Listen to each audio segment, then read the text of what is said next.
Baron continues his pursuit of May up the steep slope of the Morlancourt Ridge. Over the crest of the ridge, Australian gunner Sergeant Cedric Popkin swings his Vickers machine gun into action. Lieutenant May is saved.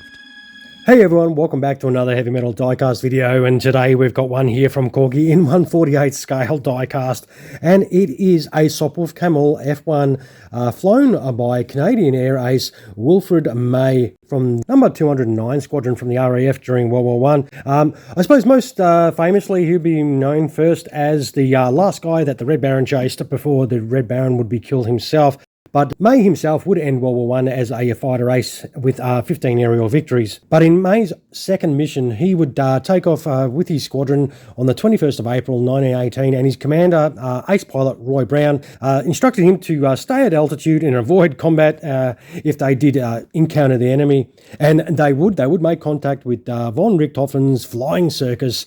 And May did stay, as instructed, away from the fighting, but he did see a triplane, and he thought, oh, there was a chance for an easy kill. And that was, I think, Richthofen's cousin. And he went in for that easy kill, but he overshot the aircraft, and all of a sudden found himself a bit disorientated, and all of a sudden there was a big red triplane right behind him. And he started taking fire, so he quickly decided, oh, well, I'm getting out of here. I made a mistake. So he headed for Allied lines with the Red Baron chasing straight after him. The Red Baron stayed on his tail as he was ducking, diving, weaving. They were really close to the ground, and Roy Brown would see the chase and actually come down to assist May, but he too only managed to get a couple of rounds off before he sort of overshot himself. But a minute or so later, the Fokker that was chasing May did actually rear up and then head for the deck and made a really rough landing on the ground below. And May would survive and make it back to his own airfield.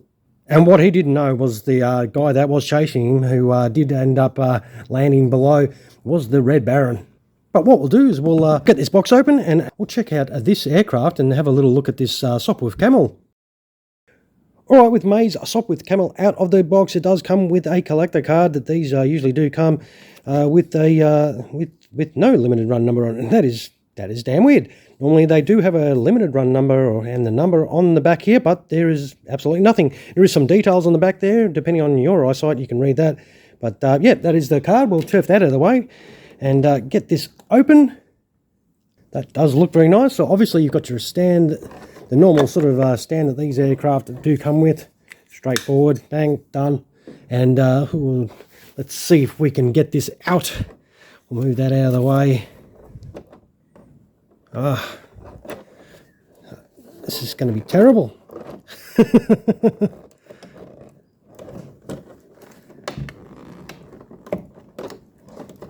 Oh, did it.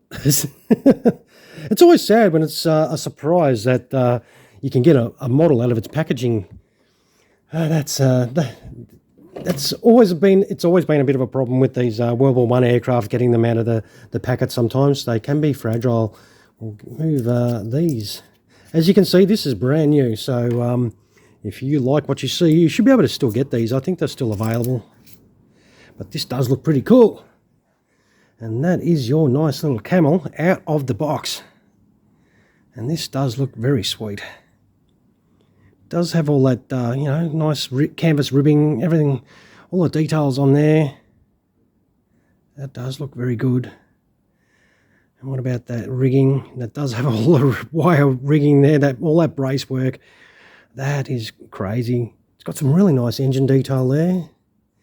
And it's even got the wood grain finish on the propeller blade there, which is really nice. It's got some great detail.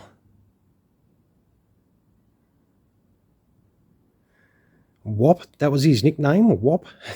It's got some really nice details along the side. You can see a little May sitting in there, in that cockpit. It's even got some really detailed wood grain finish on around that cockpit too. That is really nice. Let us turn this around and have a little look. That is, oh, there's Lucy on the side too. So I'm assuming that was a girl of his. That's got some really great detail. Little windshield, some gauge details in there, I think. That is cool. We'll turn it upside down and have a little look underneath there.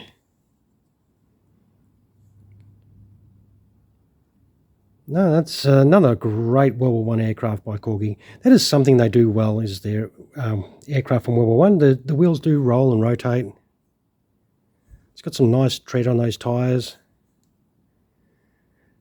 Big Corgi stamp underneath there, and then that little skid on the back. But yeah, no, this is definitely a really nice looking bird for sure. Well, nice looking camel. But, of course, if you want to put it on the stand, very straightforward. You just put that stand together that we did before and then put it in its good old stand hole. And that is your flying camel. Ready to chuck on your shelf, cabinet, or wherever you display your models. And I reckon this is really nice. It's another cool World War I aircraft that you can get from Corgi. And as I said, their World War I aircraft are really nice and are well made with all that wire rigging and bracing.